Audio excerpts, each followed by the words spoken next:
Bom, então vamos dar sequência, né, ao estudo do capítulo 7 do livro Missionários da Luz. O capítulo se chama Socorro Espiritual. E para só para a gente lembrar um pouquinho, quem já acompanhou a primeira parte desse capítulo, que mostra o auxílio espiritual de um quadro de uma pessoa que era uma pessoa de 70 anos de idade, que estava num quadro grave já de saúde, ela estava prestes a ter o seu desencarne, por conta de muitas preocupações, de muitos distúrbios do pensamento, da vibração, da forma que aquela pessoa estava encarando a vida.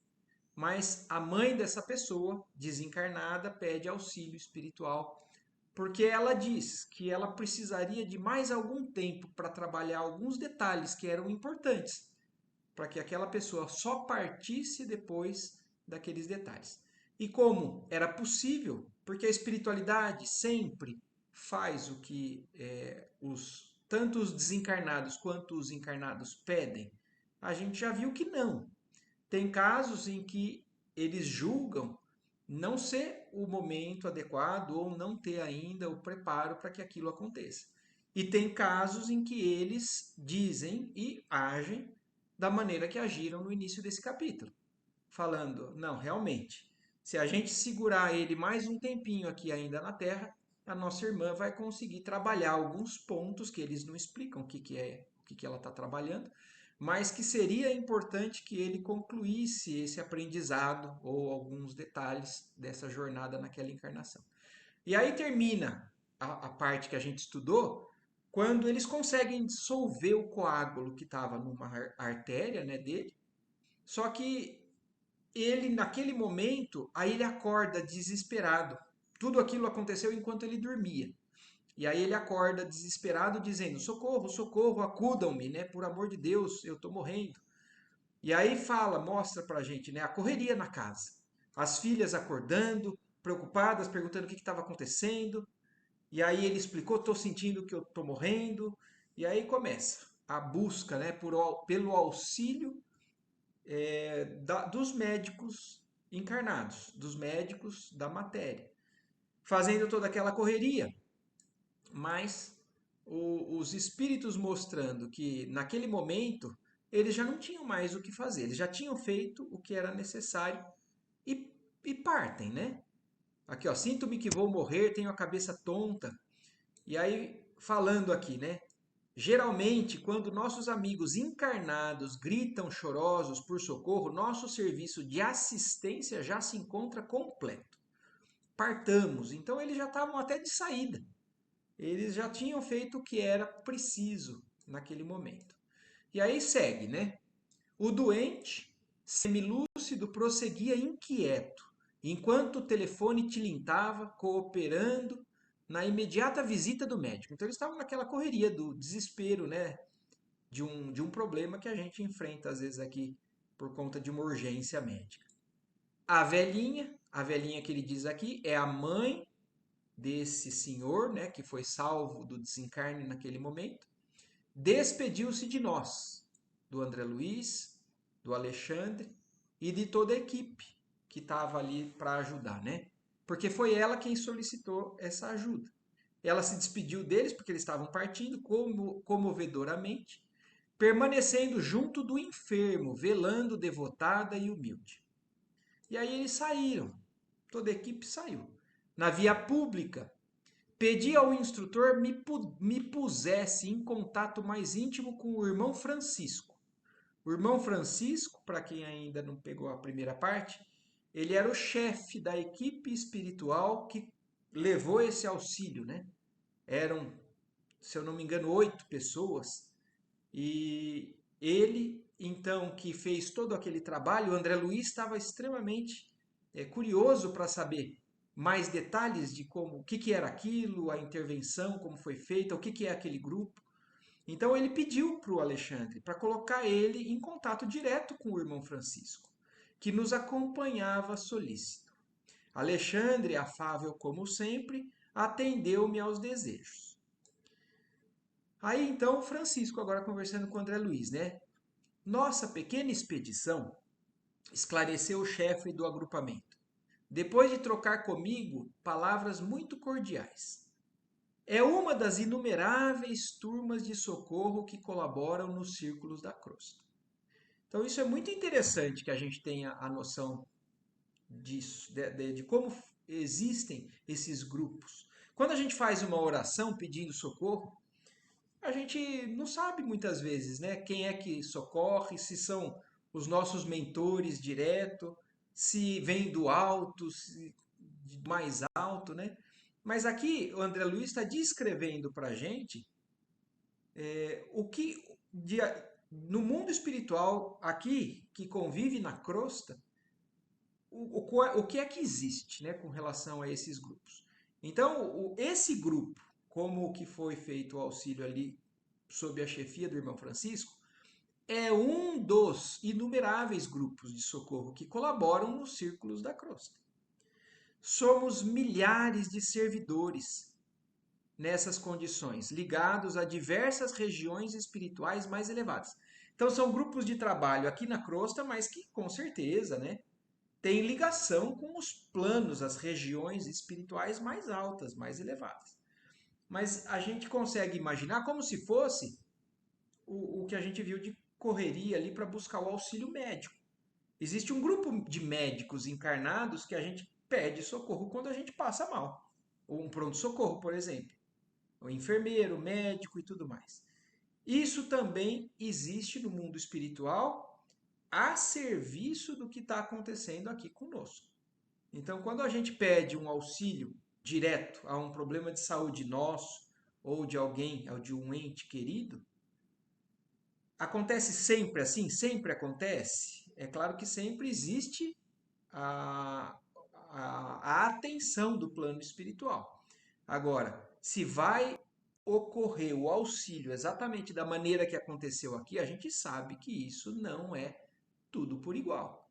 Para alguns, está chegando o fim realmente daquela jornada. Para outros, pode-se realmente intervir. E para outros, pode ser feito um tratamento de amenizar, de aliviar problemas e tudo mais.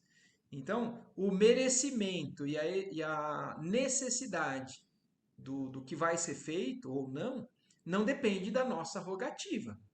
Depende da, do proveito daquilo que está acontecendo, do que está planejado para a gente, pro que está do nosso merecimento também ou não. Então, não somos nós quem determinamos o que vai acontecer. Mas o que fica claro no capítulo e mostra para a gente, que eu acho interessante, é a gente imaginar isso.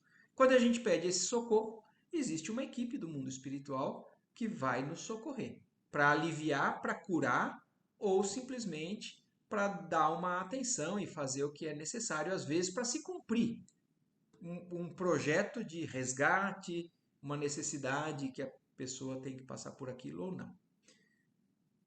Então, ele explicando isso, quando fala que ele é um grupo que é ligado às zonas mais elevadas, o André Luiz pergunta: seu núcleo, perguntei, procede de nossa colônia? Então, o André Luiz está perguntando: essas colônias mais elevadas que vocês têm vínculo, procede da nossa colônia, da colônia do nosso lar? Né? Porque o André Luiz vem do nosso lar. E aí o Francisco responde: sim. E temos nossas atividades entrelaçadas com as tarefas de vários instrutores de nosso lar. Outra coisa para a gente entender e não tirar também conclusões precipitadas. O grupo do Francisco tem vínculo com o nosso lar. Todos os grupos de auxílio têm vínculo com o nosso lar? Não, né? A gente sabe que não. O nosso lar é uma das cidades no plano espiritual, mas essa cidade especificamente está situada acima da região do Rio de Janeiro.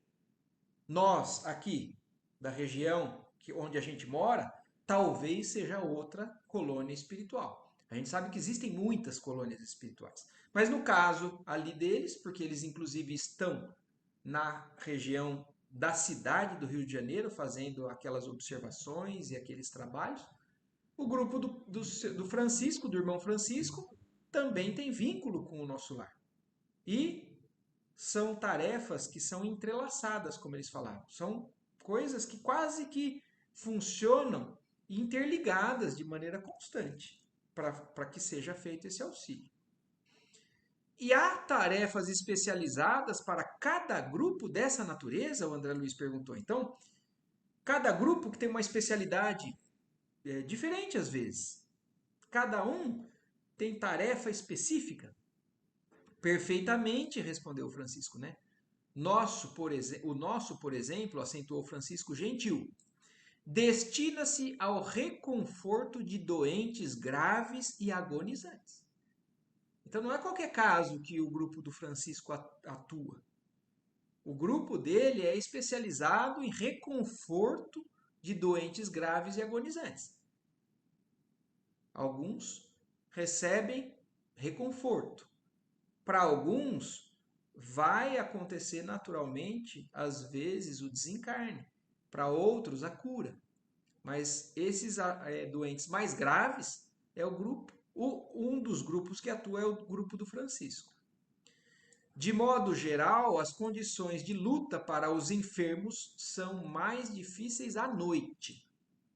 Os raios solares, nas horas diurnas, destroem grande parte das criações mentais inferiores dos doentes em estado melindroso.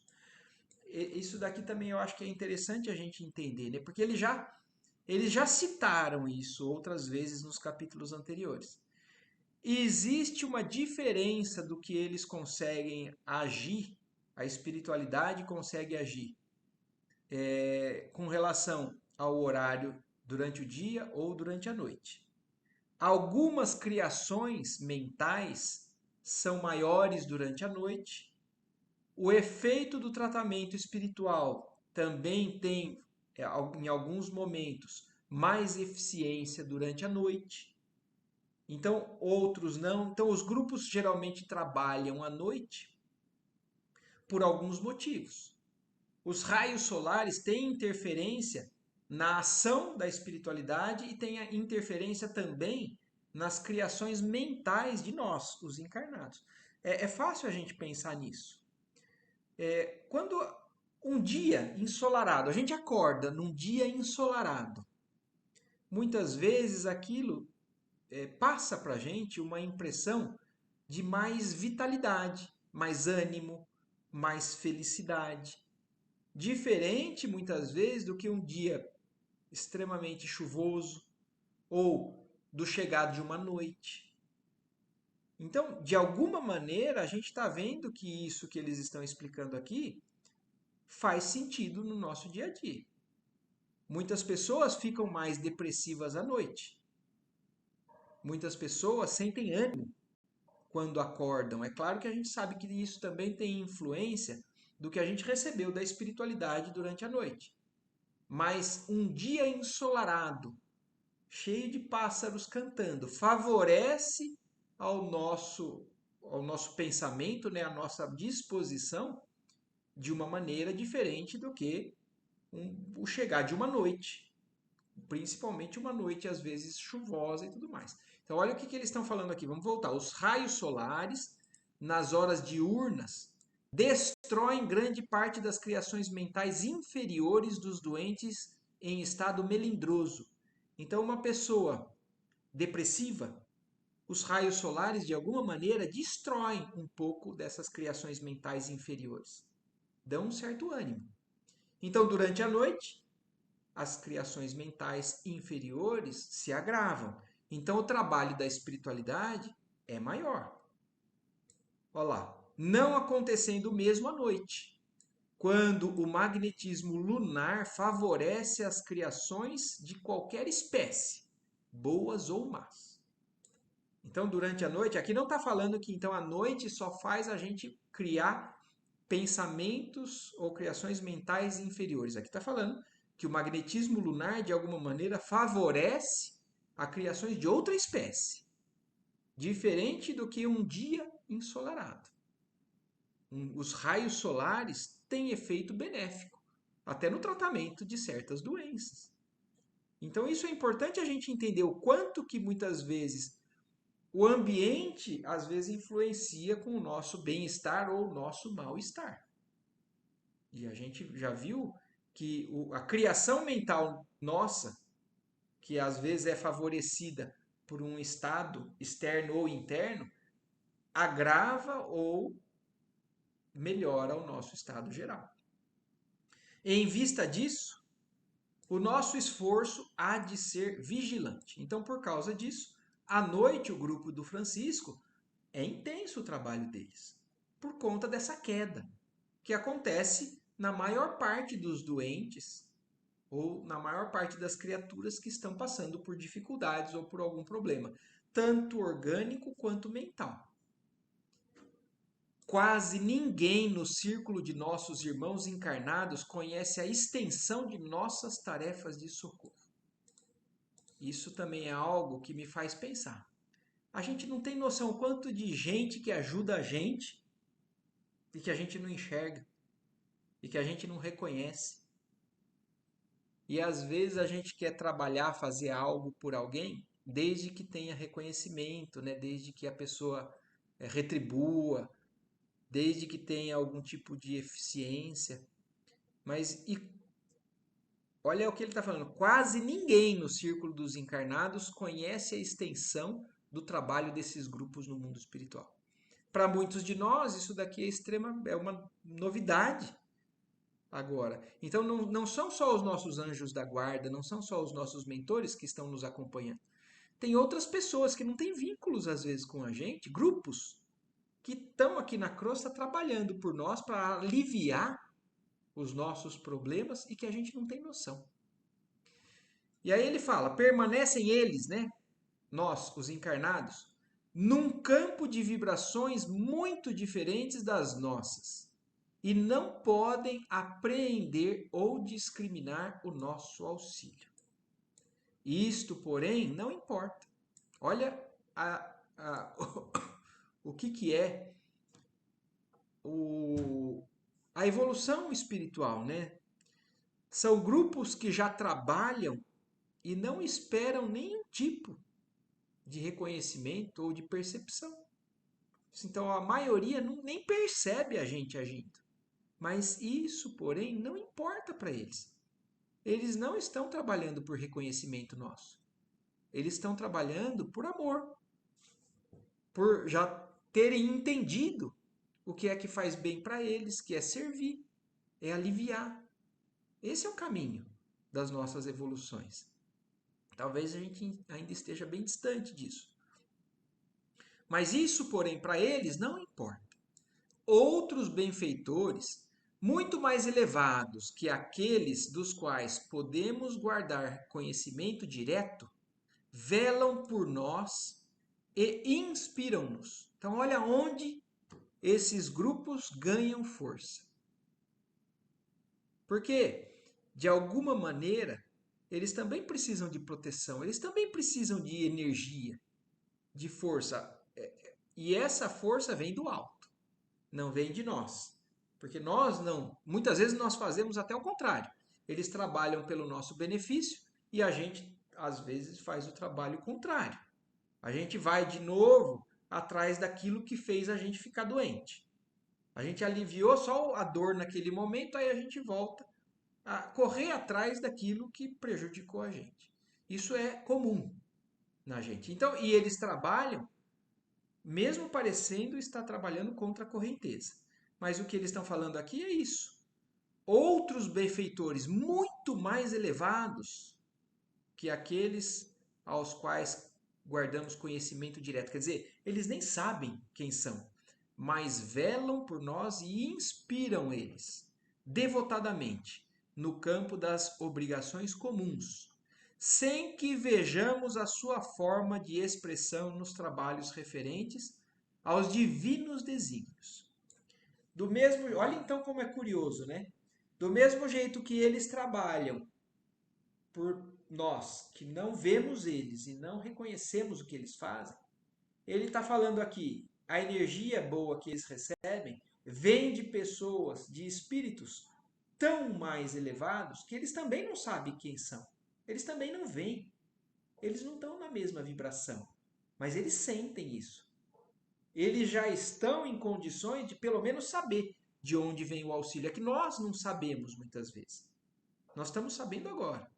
Agora, ele sim, sabe que vem essa providência do alto, mas eles não conhecem muitas vezes.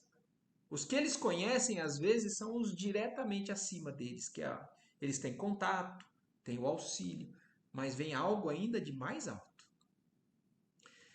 E talvez porque eu sorrisse, quer dizer, o irmão Francisco falando aquilo, o André Luiz sorrindo, né, ouvindo aquilo, admirando-lhe o ideal de renúncia serena e santificante, o interlocutor também sorriu e acrescentou: sim, meu amigo, reclamar compreensão e resultado de criaturas e situações, ainda incapacitadas para nos dar, constitui exigência mais cruel que a solicitação de recompensas imediatas. Então, porque se a gente for pensar em tudo isso que a gente está entendendo aqui, e se a gente tentar passar isso para o nosso dia a dia, talvez a gente não consiga entender ou agir como eles agem. Porque na maioria das vezes, a gente ajuda uma pessoa esperando, de alguma maneira, que ela compreenda o que a gente está fazendo, que ela reconheça o que a gente está fazendo, que ela retribua o que a gente está fazendo, agradecendo. Ou, por exemplo, se você ajuda uma pessoa que está com uma dificuldade, por exemplo, um dependente químico, uma pessoa que tem dificuldade com álcool, com droga, você ajuda, ajuda, e o que você quer? Que ela melhore. Aí se ela não melhora, se ela não entende o seu esforço, aí você fica bravo. Às vezes eu posso ficar bravo, falar assim, poxa, não vou mais ajudar esse daí, ele não está querendo nada com nada. Então, o que a espiritualidade está nos ensinando agora é isso. Eles não esperam essa compreensão, porque eles sabem que muitos ainda não estão em condições de compreender. Eles só ajudam porque eles sabem que mesmo essa ajuda sem a transformação da pessoa que está sendo ajudada, já é um alívio, já é tirar aquela pessoa do mal maior. Mas esperar a compreensão, reconhecimento e tudo mais, não faz parte das cogitações deles. Então, olha o que ele está falando. Reclamar compreensão e resultado, quer dizer, eles fazem, às vezes, sabendo que não vai ter resultado. Eles fazem para amenizar. Eles fazem para nos dar sustento daquele dia, mesmo que a gente ainda não esteja pronto para dar um grande passo. Então, se eles fizessem esperando o resultado, eu acho que a maioria deles já teria desistido. Porque quantas vezes a gente insiste nos mesmos defeitos, nos mesmos problemas que a gente ainda carrega? Então, se a gente pedisse auxílio, eles auxiliassem, e no dia seguinte a gente fizesse a besteira de novo, se eles abandonassem a gente estava com sérios problemas. Então eles entendem já melhor do que isso. Não esperam resultado. Então exigir resultado, compreensão, ainda de pessoas incapacitadas dessa compreensão e desse resultado, constitui exigência cruel, mais cruel do que solicitar recompensas imediatas. Então, pior ainda do que querer um pagamento por aquilo que eu fiz. Era bem a verdade convincente. Mantinha-se o irmão Francisco dentro da lógica mais elevada. Os que auxiliam alguém interessados no reconhecimento ou na compensação quase sempre permanecem de olhos cerrados para o concurso divino e invisível que de mais alto recebe. Então, todos nós que fizermos algo esperando reconhecimento e compensação, estamos de alguma maneira ainda com os olhos fechados para algumas verdades. Não estamos enxergando bem o que é que a gente está fazendo, qual é a missão que nos cabe. Exigem que outros lhes identifiquem a posição de benfeitores. Então, às vezes a gente faz algo, mas a gente quer, de alguma maneira, ser reconhecido como bonzinho. E se a gente não é reconhecido, a gente melindra, a gente fica bravo, a gente não dá mais ajuda. Então, o que a gente está querendo? Ajudar? Ou a gente quer massagear o ego? É algo que é muita coisa para a gente ficar digerindo, pensando. Mas nunca se recordam de que amigos sábios e desvelados lhes oferecem a melhor cooperação de planos superiores, sem deles reclamarem a mínima nota de gratidão pessoal. Então, olha, isso eu acho que é o que tem que ficar para a gente.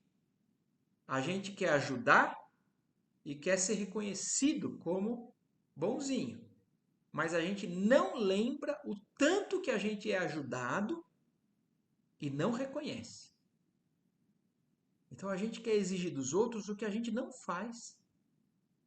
A gente pede ajuda, recebe ajuda só para aliviar o que a gente está sofrendo e depois volta a fazer tudo aquilo. Seja lá o que for fazer. Fazer pode ser um hábito prejudicial da questão da sobrevivência encarnada mesmo, das sensações da alimentação, da bebida, das sensações de prazer da carne, seja lá isso, ou mental. A gente pede ajuda, mas depois volta a pensar mal, a falar mal, a vibrar de maneira ruim para as pessoas, e aí depois aquilo faz mal para a gente. Ao exemplo do que aconteceu nesse capítulo. Aquele senhor foi ajudado porque os pensamentos de preocupação exagerada dele levaram a uma doença circulatória. Só que ele foi ajudado. Se ele voltar a agir no mesmo padrão, a doença volta mais rápido de novo e ele vai desencarnar mais rápido de novo. Então, às vezes a gente faz isso, não agradece, não reconhece, não tem noção desse auxílio que a gente recebe, mas a gente quer fazer e quer ser reconhecido. Então, isso é algo para a gente pensar, para que a gente fique lembrando disso quando a gente tiver a intenção de ajudar alguém. O que a gente espera? Ajudar? Aliviando, amenizando, entendendo que aquela pessoa talvez não esteja pronta para um grande passo, mas eu quero pelo menos aliviar. Eu quero impedir que ela caia numa situação pior. Então é por isso que nós estamos agindo, ou a gente quer reconhecimento? Ah, eu quero ser colocado numa posição de bonzinho mesmo. Então é isso que a gente tem que pensar. São muitos os irmãos afins, continuou o meu interlocutor, interrompendo-me as reflexões mais íntimas, as reflexões íntimas. Então André Luiz estava ouvindo tudo aquilo e estava pensando, né, naquilo que estava ouvindo, mas ele continua falando, o irmão Francisco. São muitos os irmãos afins que se reúnem depois da morte do corpo em tarefas de amparo fraternal, quando já alcançaram os primeiros degraus da escada de purificação. Então, quem são esses espíritos que fazem esse tipo de trabalho? Muitos que desencarnam, e mais são esses espíritos que já subiram esse primeiro degrau de purificação. Aqueles que não estão interessados em melhorar, em realmente caminhar nesse sentido, ainda são aqueles que ficam presos em situações e vibrações ruins. Agora, tem outros que já têm condições e são esses que formam esses grupos de auxílio. Então, são pessoas muito elevadas? São espíritos de luz? Não. Não são, tanto é que ele cita. Tem espírito de luz que dá a força para eles, mas que eles nem sabem quem são. Então, às vezes a gente pede auxílio no plano espiritual achando que ou é Jesus, né? Ou a gente separa o mundo espiritual em poucos níveis, mas na verdade a gente sabe que existem infinitos níveis. Nós estamos num, existe um pouco acima, um pouco acima. Então, esses que já subiram esse primeiro degrau da escada da purificação são os que nos auxiliam mais diretamente. E existem irmãos que estão nos degraus medianos, nos degraus mais elevados. No livro dos Espíritos tem uma descrição da escala espiritual, de nós, os espíritos. Então, quem tiver interesse, vale a pena ir ler lá no Livro dos Espíritos. Então, existem inúmeros níveis. Então, estes que já têm essas condições são os que fazem esses grupos de auxílio. Do que me é possível ajuizar, semelhantes trabalhos são dos mais eficientes e dignos, em favor dos homens. Raramente os companheiros encarnados, quando em excelentes condições de saúde física, podem compreender as aflições dos enfermos em posição desesperadora ou dos moribundos prestes a partir. Então, o que ele está falando aqui? Que, ao ver do irmão Francisco, esses grupos são os que mais prestam um auxílio que é realmente necessário para essas pessoas que sofrem mais. Porque os encarnados dificilmente entendem a necessidade de uma atenção a essas pessoas já em fases terminais ou pessoas em situações mais graves. É a espiritualidade que acaba auxiliando mais eficientemente esses casos. Nós outros, porém, no quadro de realidades mais fortes, sabemos que muitas vezes é possível efetuar realizações deveras sublimes, de natureza espiritual, em poucos dias. Nessas circunstâncias, depois de largos anos de atividades inúteis. É outra informação importante para a gente entender, porque muitos de nós temos uma opinião com relação a abreviar o sofrimento de uma pessoa que está num estado terminal, por exemplo. Uma pessoa que às vezes está vivendo sob aparelho só, numa UTI, e muitos acham que não, tem que desligar, tem que praticar a eutanásia. Né? Mas o que eles estão dizendo aqui para a gente, existem outras mensagens do Chico que comprovam isso. Pode ter tido uma vida inteira de trabalho da espiritualidade tentando nos ajudar, mas quando essas pessoas gozam de saúde, elas ficam pouco permeáveis a algumas modificações. São nesses momentos de estado de saúde mais grave que as pessoas abrem a capacidade de enxergar muita coisa. Então, sabemos que muitas vezes é possível efetuar realizações deveras sublimes de natureza espiritual em poucos dias. Então, às vezes, poucos dias, num final de uma encarnação, de uma doença mais grave, é muito mais eficiente do que anos e anos de atividades inúteis quando a pessoa ainda estava gozando de saúde, de felicidade e não estava precisando pensar nas verdades espirituais. E aí, então, olha o que ele conclui ainda, o irmão Francisco, né? No leito da morte, as criaturas são mais humanas e mais doces. Então, isso é algo para a gente pensar.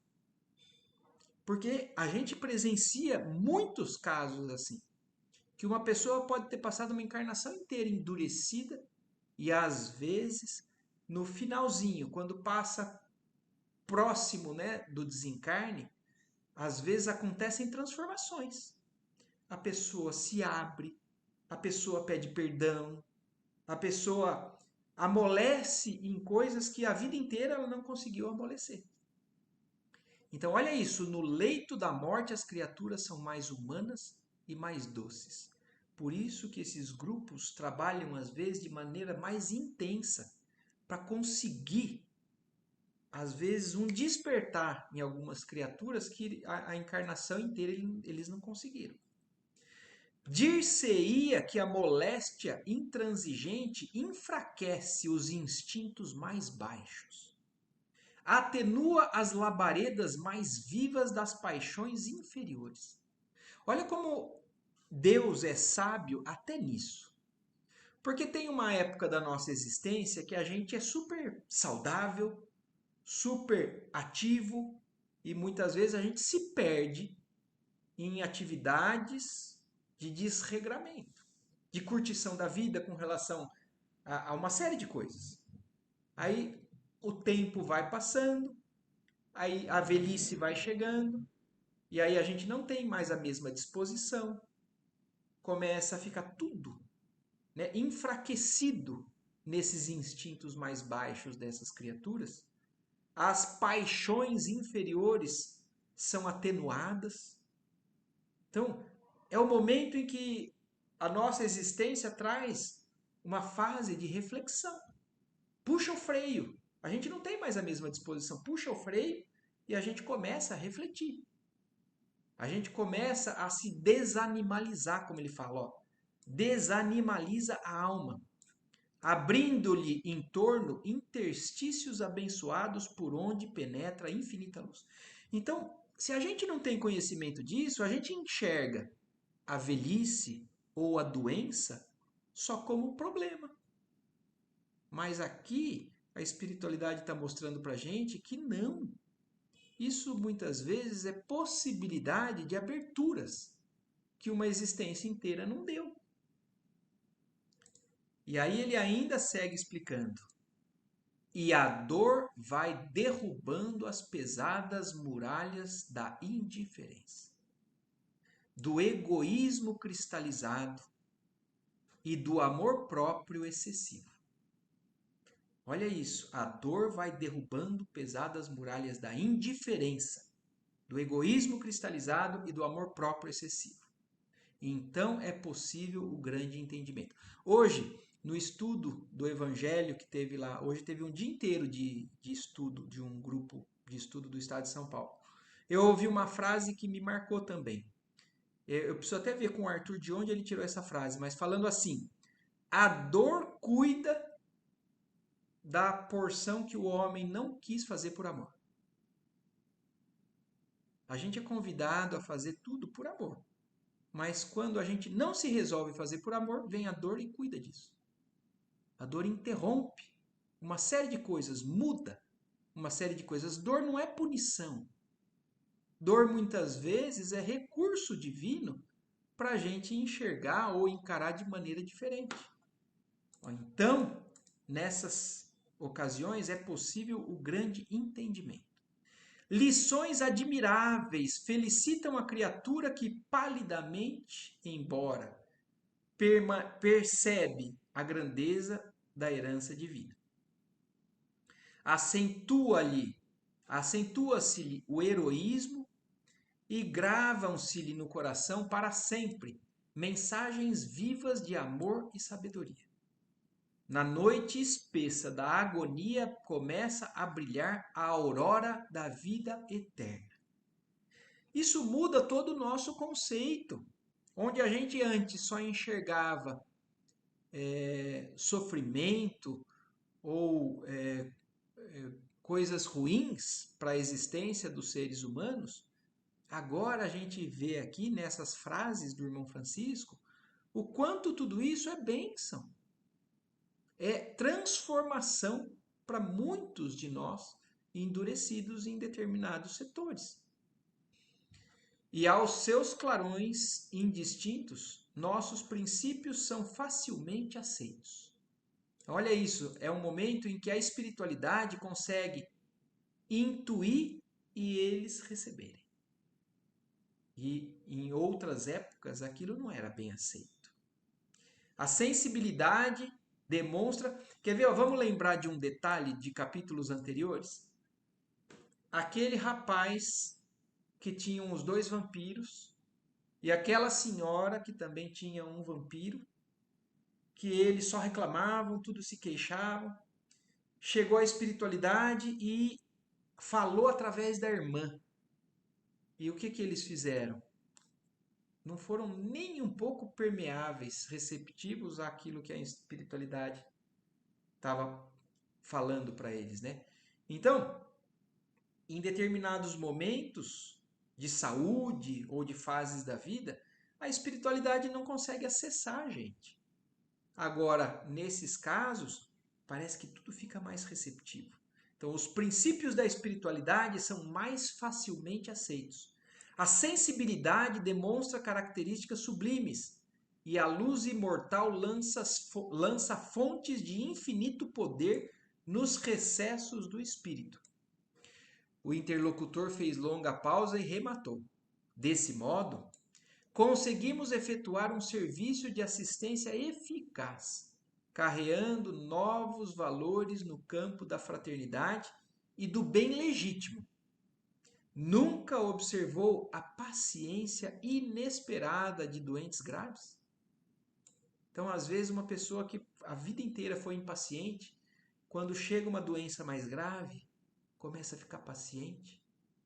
A calma de certos enfermos incuráveis e a suprema conformação da maioria dos moribundos. Então, quem de nós nunca presenciou uma transformação dessa? Muitas vezes, semelhantes edificações incompreensíveis para os encarnados que o cercam constituem o fruto do esforço de nossos grupos itinerantes de socorro. Então, para nós que não entendemos, aqui está sendo explicado. É o esforço desses grupos conseguindo acesso a essas pessoas que estão um pouquinho mais receptivas nesses momentos, em que tudo muda dentro da cabeça. Porque mudam as perspectivas, se aproximam as mudanças, e aí esses grupos agem intensamente. E nesses momentos a gente pode contribuir também com as nossas orações, para que a espiritualidade consiga realmente atuar. Só que a gente, muitas vezes, o que a gente pede? A gente pede que seja feita a nossa vontade. Eu quero que cure esse doente, eu quero que ele não parta. E é isso que vai acontecer? Não sei. A gente tem que aprender a pedir que seja feita a vontade de nosso Pai. Se for a vontade dele que essa pessoa, nesse momento, tenha uma moratória de vida, ótimo. Mas a gente tem que aprender a pedir o que for melhor para a pessoa. E o que é melhor para a pessoa? Geralmente é enxergar melhor o que a espiritualidade pode trazer. Então, no caso do capítulo aí da pessoa doente desse capítulo, eles foram e conseguiram tirar a pessoa de uma situação de risco. Mas a gente já falou sobre isso. Acontece isso em todos os casos? Não. Então, nós estamos aqui para ser salvo da morte? Não. Todo mundo vai morrer, a gente já sabe disso. A gente está aqui para conseguir partir para o lado de lá em melhores condições. Então, partir endurecido é problema no mundo espiritual. Partir enxergando melhor é o objetivo de todos nós. Então, nós temos que aprender a pedir isso. Não é ser conformado com o desencarne, com a morte. Não. É pedir sempre o que a gente gostaria, mas desde que seja alinhado com o proveito, com a evolução, com a vontade divina. Então, depois que o Francisco explicou tudo isso para o André, Francisco enunciara sublimes verdades, o André Luiz reconhecendo, né?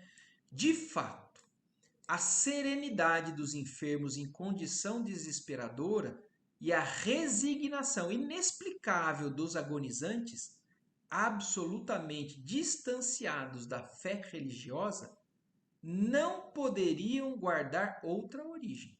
Então, André Luiz, como médico, já tinha presenciado isso inúmeras vezes. E mesmo há aqueles que muitas vezes não tinham uma religião, uma fé. Então, agora ele estava entendendo, não faz. O sentido está aqui bem explicado. A ação desses grupos conseguem fazer isso mesmo nessas pessoas. A bondade divina é infinita. Em todos os lugares, há sempre generosas manifestações da providência paternal de Deus, confortando os tristes, acalmando os desesperados, socorrendo os ignorantes e abençoando os infelizes. Então, aí com isso a gente termina esse capítulo, né, que explica sobre o socorro espiritual. Esses grupos de socorro espiritual, o que eles são capazes de fazer em nosso benefício. E a gente entende nesse capítulo o quanto que muitas vezes isso acontece de maneira muito demorada, ou às vezes não acontece, ou talvez aconteça somente nessas fases finais de algumas encarnações. Então, aqui André Luiz mostra isso, né, com relação a esse auxílio espiritual. E encerramos então esse capítulo 7 do socorro espiritual. Não sei se ficou bem claro, se alguém tem alguma dúvida ou alguma observação para fazer. Se tiver tudo certo, então muito bom. Então, agradecemos aí mais uma vez, né, a presença de todos, agradecemos o amparo espiritual que nós temos aqui. E até então o próximo domingo, capítulo próximo, nós vamos falar aqui, ó, sobre no plano dos sonhos. A gente vai entrar no capítulo 8, no plano dos sonhos. Certo? Então, beleza. Bom domingo. Certo. Bom domingo para você e começo de semana. Obrigado, Tchau, Nanda, para gente. vocês todos também. Tchau, tchau. Boa Tchau, semana para todo Pedro. mundo. Boa semana. Tchau, tchau. Tchau, Boa semana. Pedro. Tchau, tchau.